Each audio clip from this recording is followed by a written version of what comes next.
want to thank Reverend Bonnie Byron and the church leadership for allowing the Customs and Excise Department the opportunity today to come and worship as it celebrates its 60th anniversary. It is well grounded in our religious tradition that these high points are always marked with an occasion of worship.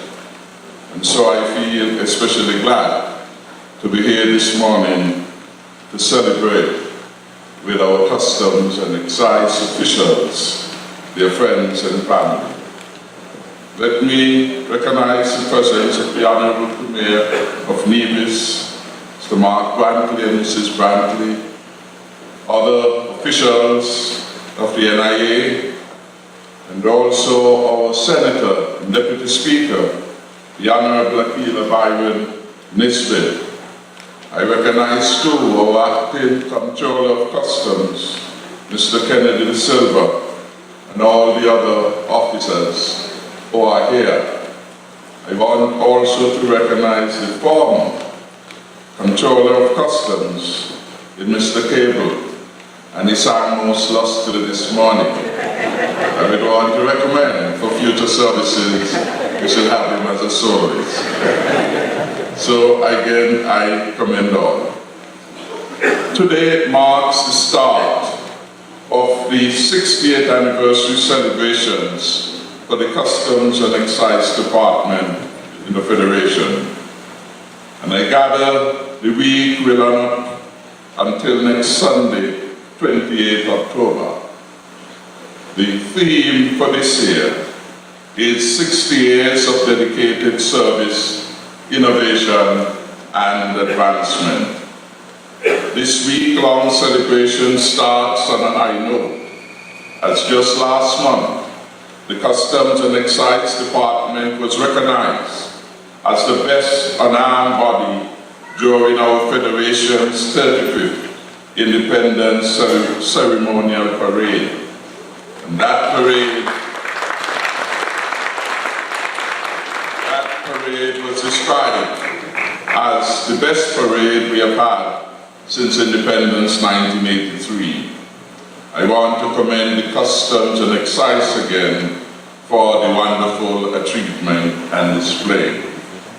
It is indeed fitting to celebrate the evolution and achievements of this crucial department that carries out its duties with the mandate to protect and collect. I repeat, the mandate of the department is to protect and collect for the benefit of all the citizens and residents, as well as the government of St. Kitts-Nevis. I am advised that in 1958, when the post of treasurer was abolished, Mr. Reginald A. Irvin was recruited from Jamaica to be our Controller of Customs and to reorganize our Customs Department.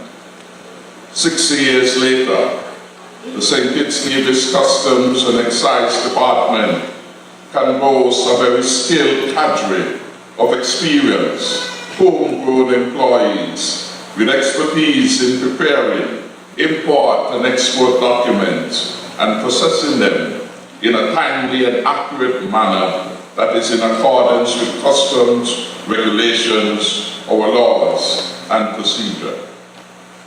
Many often refer to the ease of doing business report and of overall ranking. One ranking which is particularly pertinent today is that St. Kitts-Nevis has been ranked consistently as a leader in terms of its customs-related activities and that report. Let's give the Customs and Excise a round of applause for being the global leader. My administration is investing heavily in staff development and training throughout the civil service, and our Customs and Excise Department is no exception. Just this year, 26 of the officers participate in the 12th Annual Caribbean Customs Law Enforcement Council's 8-week Junior Officers Basic Training course. Such staff development is significant, as the Customs and Excise Department is tasked with protecting the security and integrity of the country's borders, specifically ensuring that no goods, including weapons or drugs, enter St. Kitts-Nevis illegally. Indeed, this border management function is very regularly referred to by a former Customs Officer, Terry Adams, who we are happy to have here this morning. It is the primary agency in the government of St. Kitts-Nevis responsible for suppressing smuggling activities through intelligence-based operations and close cooperation with local, regional, and international law enforcement authorities. Moreover, the Customs and Excise Department is an important revenue center for the government of St. Kitts-Nevis. And our Financial Secretary, Ms. Hilary Hazel, is here. She would be pleased by the reports which indicate that as of October 18, 2018, the Customs and Excise Department has collected $139.2 million in taxes and imposts. This compares favorably to the $126 million which they collected for the comparative period in 2017. The increase in $13.2 million for the comparative period represents a 10.4% increase in comparative collections. Let's give the Customs and Excise a round of applause. And all this is happening in the context of no increases in the taxes rate for which the Customs and Excise Department is responsible for collection. I want to commend the department for its administrative efficiency, and we look forward to even better results. Indeed, in Mr. Cable's day, he will report that the Customs and Excise Department would have been among the top, if not the top, revenue collector. A lot has changed since his time and over time, not only in terms of the taxes which we can impose on international trade, but certainly in terms, a number of those taxes, in fact, as a result of the WTO, etc., have had to be taken off the books. And so, in that context, international trade taxes have become less important in terms of the fiscal revenues of many countries. For a lot of us, it is still an important one, and certainly $139 million is a lot of money in any language. Indeed, one way to look at it is how much does it cost us to run the civil service? Financial Secretary will tell me it costs between $15 and $18 million every month. So we have to ensure that at least one of the revenue centers is able to bring that in, so that your due payments can be made in a timely way. I am hoping that by next year, with aggressive efforts, we can collect $200 million from our Customs and Excise. That would be a very good way of celebrating next year. I want to use this occasion to thank the dedicated employees of all of our revenue centers who work assiduously, courteously, and professionally to ensure the optimal fiscal functioning of the government, both at the federal and NIA level. Your efforts, yes, give yourself a round of applause. Thank you, Alex. Your efforts in ensuring the health of the public purse and also the well-being of our country shall always be appreciated. I commend not just those who are engaged in our revenue centers, but all the employees of the government. And I want to encourage you and to encourage them and to encourage all of us to do the best we can every day. And we have to commit to do the best we can today, not tomorrow. The best we can today with what we have today. Because sometimes we focus too often in what we do not have to do the work, rather than effectively utilizing the tools that we have today to do the work. It is not a perfect world, but we must be committed to do the best we can today, not tomorrow, with what we have today. And we apply that not only to work, we apply that in our homes, we apply that at the recreational fields, and St. Kitts-Nevis would be better for us executing that particular commitment. Intrinsic to the well-being of the economy and our country as a whole is a vital role played by custom and excise in stemming the tide of criminal activity.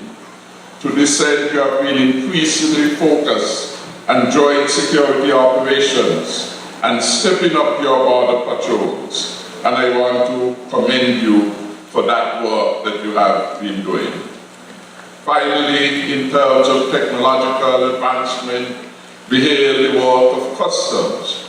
And among all departments of the government, the customs and to some extent the Inland Revenue Department have been among the leaders in the application of new technologies. I gather the customs, for example, released an app in Google's Play Store, which enabled our citizens to anonymously provide tips and express any concerns that they have about the behavior of any officer. And just last month, our Customs and Excise Department installed a state-of-the-art scanner that is able to swallow barrels so that you can see all of the contents inside. It also came at a heavy cost. But as we are dealing more and more with illicit activities, as we are dealing with smarter man-made mines, we have to ensure that we add the technology to our knowledge, to our experience, to ensure that the criminals do not get a headway in the country. This, in a sense, will revolutionize the way container screening is being executed in the country, as before all of this was done manually. And the experience has been that the manual approach was never enough in terms of interdiction efforts in the country. So again, I commend this effort at innovation. In closing, with the dedication to duty of our customs and excise officials, with your loyalty, your commitment and industry, you will fulfill your mandate and be an exemplar to other entities in the Federation. So as you celebrate your 60th anniversary, I want to commend you, congratulate you, and hope that the celebrations would themselves inspire you to even greater service. We have a strong cadre of personnel persons within the system now, out of the system, who are still willing and able to make a contribution. I encourage the current leadership to reach out so that we could bring the best knowledge, experience, and expertise for you in execution of your duty to protect and to collect. Thank you. May God bless the Federation of St. Kitts-Nevis. Stay up to date with news, programs, and activities of the government with SKNIS. Like us on Facebook. Listen to us on SoundCloud.